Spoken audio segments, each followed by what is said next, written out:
The announcement stunned the boxing world.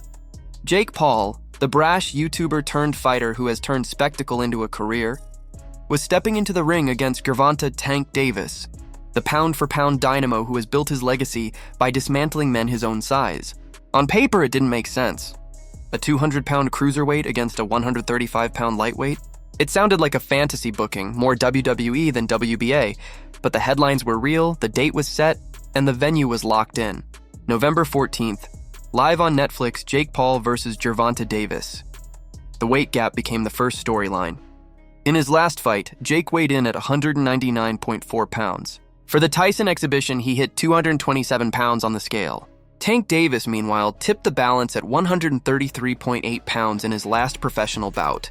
That's a difference of 65 pounds at best and nearly 100 pounds at worst. One man walks into the ring as a cruiserweight, towering at 6'1" with a 76-inch reach. The other is a 5'5" southpaw with a 67-inch wingspan, accustomed to dominating men his own size with speed, power, and surgical precision. To boxing purists, it was absurd. To the casual fan, it was irresistible. Critics wasted no time tearing into the matchup. Many labeled Jake Paul a bully, chasing spectacle by targeting fighters he could overwhelm physically rather than skillfully. They remembered his celebration after beating a 58-year-old Mike Tyson and rolled their eyes at his claims of greatness. "What are you doing?" they asked. "You're not proving yourself. You're stacking the deck." To them, this fight was just another stunt, another payday dressed up as a legitimate test. But not everyone dismissed it so easily. Teofimo Lopez looked at the announcement and smiled. "It's a show," he said, "and that's the point." In his eyes, boxing had always been part sport, part theater. Davis would get a massive payday, Paul would generate headlines, and the sport itself would find its way back into the mainstream spotlight, even if only for one night.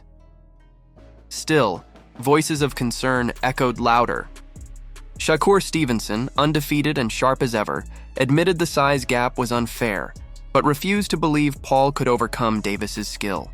In his mind, Tank was levels above Jake in experience, footwork, and ring IQ.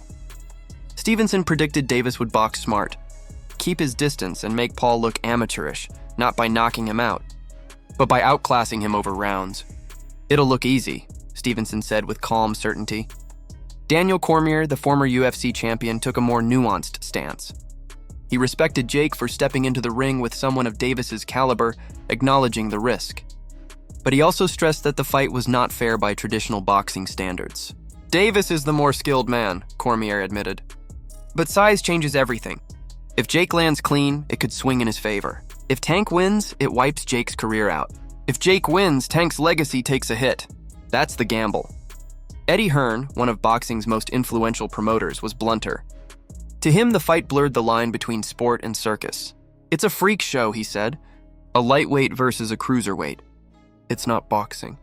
It's entertainment. And I hate it. But it will do massive numbers." Hearn knew the business side couldn't be ignored. As much as he despised the spectacle, he admitted the fight would sell tickets, flood pay-per-view streams, and dominate headlines. The size numbers kept haunting the debate. At 199 pounds, Jake Paul isn't just bigger than Tank Davis. He's a different species of fighter entirely. Fans posted graphics mocking the disparity. Jake towering over Tank like a heavyweight sparring with a featherweight. One viral comment read, "Tank fighting me would be fairer."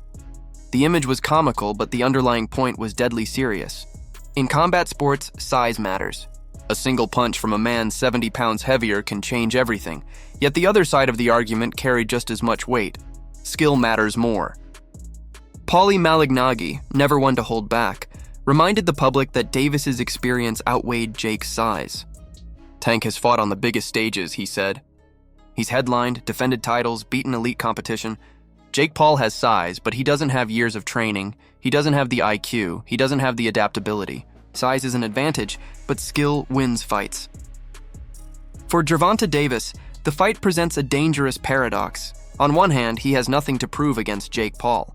He's already a 3-division world champion, a knockout artist, and one of the most respected names in the sport. On the other, he has everything to lose. If Jake Paul lands one lucky punch, if Tank stumbles even once, the internet will never let him forget it. Losing to a man 70 pounds heavier might be understandable to insiders, but to the public, the optics would be devastating. For Jake Paul, the risk runs in the opposite direction. If he loses to Tank, despite his massive size advantage, his entire boxing career could unravel. All the claims of legitimacy, all the talk of challenging real fighters, gone in a single night. His critics would be validated, his legacy dismissed as a carnival act. But if he wins even in an exhibition, the story changes. Jake Paul would have beaten one of the pound-for-pound best boxers alive, and no one could deny the headline. The stakes are strange, the setup bizarre. Fans can't decide whether to laugh, cheer, or rage. Some see it as disrespectful to boxing, a mockery of the weight class system that exists to protect fighters from exactly this kind of mismatch. Others see it as the future, boxing as entertainment, where names matter more than numbers, and spectacle sells better than merit.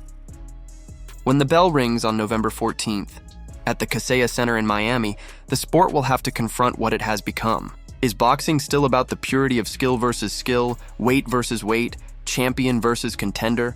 Or is it about who can draw the biggest crowd, sell the most subscriptions, and dominate the trending page on social media? In that ring, one question will be answered. Can a 135-pound fighter, armed with world-class skill and devastating power, overcome a man who towers over him by nearly 100 pounds? Will it be skill or size? Sport or spectacle? Legacy or show business? The world will be watching, so tell me. When Jake Paul faces Tank Davis, what do you think happens? Does skill slice through size, or will weight crush the underdog dream? Drop your prediction below.